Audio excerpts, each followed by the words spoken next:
కేబినెట్లో 24 అంశాలను చర్చించి ఆమోదం తెలిపినట్లు ఆంధ్రప్రదేశ్ మంత్రి అనగాని సత్యప్రసాద్ తెలిపారు.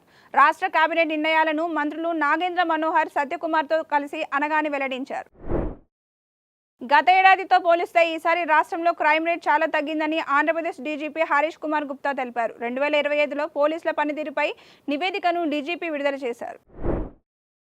ఏపీ కేబినెట్ కీలక నిర్ణయాలు తీసుకుంది. సీఎం చంద్రబాబు అధ్యక్షతన జరిగిన ఈ సమావేశంలో జిల్లాల పునర్విభజన ప్రతిపాదనలకు మంత్రివర్గం ఆమోదం తెలిపింది.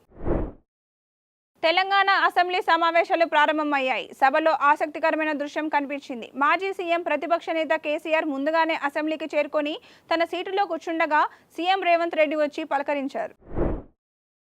భారత రాష్ట్ర సమితి తన ఉనికిని కాపాడుకునే పనిలో ఉందని సీఎం రేవంత్ రెడ్డి అన్నారు. మంత్రులతో సీఎం భేటీ అయ్యారు. సభలో ప్రతిపక్షాలకు కౌంటర్ ఇచ్చేందుకు మంత్రులు సమాయత్తం కావాలన్నారు.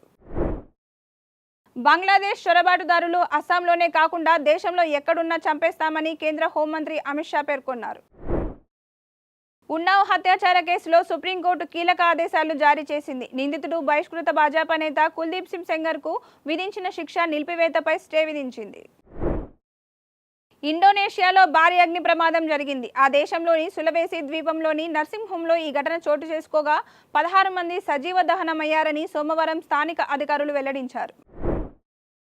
ది రాజా సాబ్ సినిమా విడుదలకు సమయం దగ్గర పడుతుంది. ఈ క్రమంలో చిత్ర బృందం ప్రచారాన్ని వేగవంతం చేస్తుంది. ఇప్పటికే పాటలు, ఒక ట్రైలర్ను రిలీజ్ చేసిన టీం తాజాగా మరో ట్రైలర్ని కూడా విడుదల చేసింది.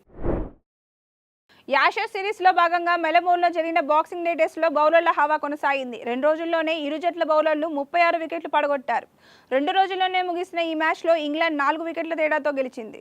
Please subscribe to the channel and download the Politicos app from the links in the description.